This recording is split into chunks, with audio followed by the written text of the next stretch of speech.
Hello everyone, a very cordial welcome to yet another session. अच्छा, हमने ये जो चैप्टर 10 है द सर्मन एट बनारस, इसके title sorry not the title, इसके कैरेक्टर से हम मिल लिए, गौतम बुद्धा की बात हो गई और उनकी टीचिंग्स की बात हो गई, हमने स्टोरी समझ ली, बड़ी बहुत प्यारी स्टोरी थी यार, हमने जो सीखना था उससे सीख लिया। अब वो जो हमने सीखा है उसका आज टेस्ट है। Let's discuss the questions and answers. भाई पहले एक बात बताओ, अच्छे से मस्त वाली पढ़ाई हो रही है कि नहीं? बाकी चीजों में अच्छे से पढ़ाई कर पा रहे हो कि नहीं? मतलब मैं सारे सब्जेक्ट्स की बात कर रहा हूं। वैसे तो आपको ना, देखिए, एक आप सब ना छोटे भाई बहनों जैसे हो, हमारे छोटे बच्चों जैसे हो, राइट? आपको ना एक ट्रिक बताता हूं, वो बहुत बेसिक। कभी भी लाइफ में कुछ अचीव करना है ना, सक्सेसफुल होना है, कहीं पहुंचना है, कुछ चीज आपने हासिल करना है, सो बहुत सिंपल सा तरीका है। कंसिस्टेंट रहो, डिसिप्लिन रहो। एक रूटीन होना चाहिए कि ये वक्त में इंग्लिश ही पढ़नी है, इतना टारगेट इंग्लिश का रोज करना ही है। और दूसरा मंत्र ये है, जब तक कोई कॉन्सेप्ट क्लियर ना हो जाए उसका सिर खाओ, उसके पीछे पड़े रहो, नहीं अभी नहीं। एंड तो भी समझ नहीं आता तो फिर हम हैं, हमसे बात करो यार, get in touch with us, right?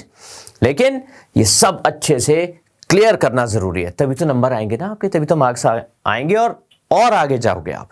चलिए, जब वो किसा गौतमी का सन की डेथ हुई थी, उनके बेटे की डेथ हुई थी, तो she goes from house to house, right? What does she ask for? क्या ढूंढने गई थी वो? Does she get it? Why not? तो भाई ये जो लिखा है ये तो कुछ भी नहीं है यार, सब मोह माया है ना? चलिए, एक्चुअली बात क्या है मैं एक्सप्लेन करता हूं आपको। ये जो लिखा है ये तो है ही आपके सामने, राइट?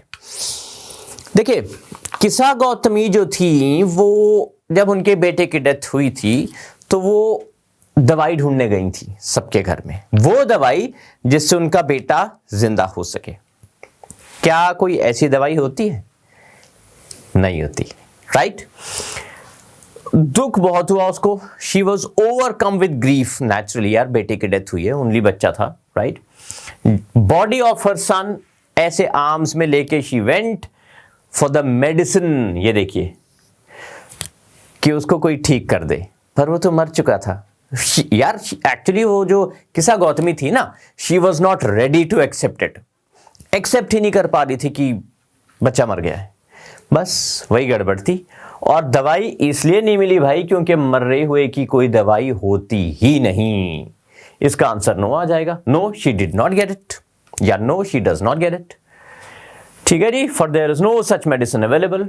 लोरी, बात खत्म। किसा गौतमी फिर से जाती है house to house second time. क्यों जाती है वो? जब लॉर्ड बुद्धा उसको कहते हैं कि मस्टर्ड सीड्स आपने लेकर आनी है, right? After she speaks with the Buddha, हाँ, तो उसके बाद ही जाती हैं वो। What does she ask for? Mustard seeds. Does she get it? Why not? इस बार भी नहीं मिलती। क्यों?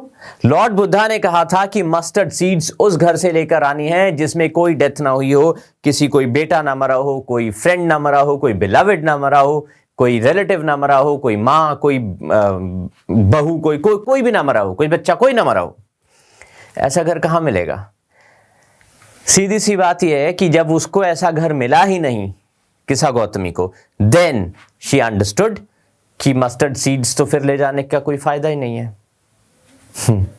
इसीलिए she does not gate mustard seeds because all the people whose houses she had gone to, I mean, they had all experienced that grief of losing some beloved. उन सब ने वो दुख झेला होता है किसी अपने को खोने का। हम सभी तो झेलते हैं, है ना? ना आप एक्सेप्शन हो ना मैं। चलिए, Kisa Gautami went from door to door, couldn't find it, क्योंकि हर एक घर से कोई ना कोई डेथ हुई थी। ये देखिए, इनएविटेबल डेथ तो इनएविटेबल है ना, हम सबके साथ होनी है, यही तो बात कर रहे हैं हम। What does Kisa Gautami understand the second time that she failed to understand the first time? पहली बार नहीं जो समझ पाई। फर्क क्या आया?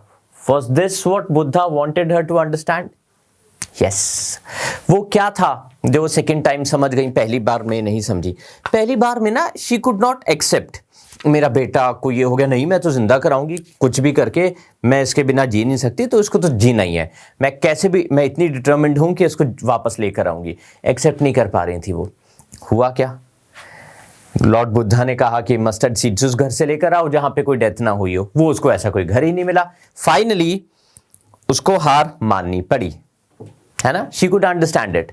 और हुआ कब था, जब उसने वो लाइट्स देखी थी। ये देखो लाइट्स वाली इंसिडेंट आ गई जी, जो ऐसे टिमटिमा के बुझ जाती थी, है ना।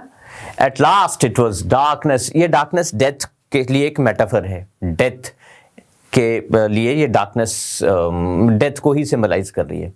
She realize that death was common to all. पहले सेल्फिश थी ना वो, अब नहीं है। Buddha wanted her to understand, जो भी पैदा हुआ है वो मरेगा भी। Why do you think Kisa understood this only the second time? पहले क्यों नहीं? In what way did Buddha change her understanding? पहले क्यों नहीं समझा उन्होंने? यार पहले ना इमोशन का पर्दा पड़ा हुआ था जिससे वो सेल्फिश हो गई थी, प्यार का पर्दा, राइट। सो देखो, ओनली हर ग्रीफ, क्योंकि प्यार था इसलिए ग्रीफ ही दिख रहा था, मेरा दुख मेरा दुख मेरा दुख, मेरा बेटा गया मेरा बेटा गया मेरा बेटा गया। It was like that. बाद में जब हर घर में गई, इसका भी बेटा गया है, इनके फादर गए हैं, इनकी मादर गई है, इनका कोई और गया है, पता चला सभी के साथ है, राइट, है ना। Loss of a beloved one, हर एक ने किया है भाई वो। Not a single house in the town जिसमें ये नहीं हुआ है। वही जो बात मैं और आप अभी कर रहे हैं, है ना। किसी ना किसी वक्त पे सब ने ये दुख झेला है, कभी ना कभी अपने लव्ड वंस को खोया है, राइट। बुद्धा ने हेल्प किया उसको टू अंडरस्टैंड दिस, राइट, ये मस्टर्ड सीड्स वाले इंसिडेंट से। इन विच वे, तो इजी है। बुद्धा ने कहा कि मस्टर्ड सीड्स उस घर से लाओ जहां कोई डेथ ना हुई हो। इसी तरीके से वो समझी। How do you usually understand the idea of selfishness? Do you agree with Kisa Gautami that she was being selfish in her grief? Selfish कौन होते हैं यार? अपने बारे में जो सोचते हैं। देखो, one who only thinks about himself or herself, तो अपने ही बारे में सोचते हैं, है ना। किसा गौतमी को भी अपना ही दुख दिख रहा था, बस मेरा बेटा जी जाए, मेरा बेटा, मैं कैसे रहूंगी इसके बिना। That was it. किसी की जिंदगी खत्म हो गई अगर, राइट, हमें मालूम है कि उसकी जिंदगी खत्म हो गई है, इतना ही जीना था उसने, राइट। हम सेल्फिश हो जाते हैं, मैं कैसे रहूंगा इसके बिना। वो हमें ये पेन नहीं हो रही कि हाय ये मर गया, हाय ये मर गया, हमें ये पेन होती है अब मैं कैसे जीऊंगा उसके बिना, है ना। वही सेल्फिशनेस थी। Okay, we are humans and it is natural for us to die. बाद में वो समझी। हम लोग आसानी से एक्सेप्ट नहीं करते डेथ को, किसा ने भी नहीं किया। Finally went to Buddha. वो तो बुद्धा के पास तो इसलिए गई थी ना कि जिंदा कर सके बच्चे को, ठीक है। आई होप सारे क्वेश्चंस के आंसर्स आपको क्लैरिटी से समझ आ गए होंगे। वैसे मज़ेदार टेक्स्ट है यार, एक एक चीज़ बहुत क्लियर है ना। ठीक है, fine, thank you, bye bye, take care.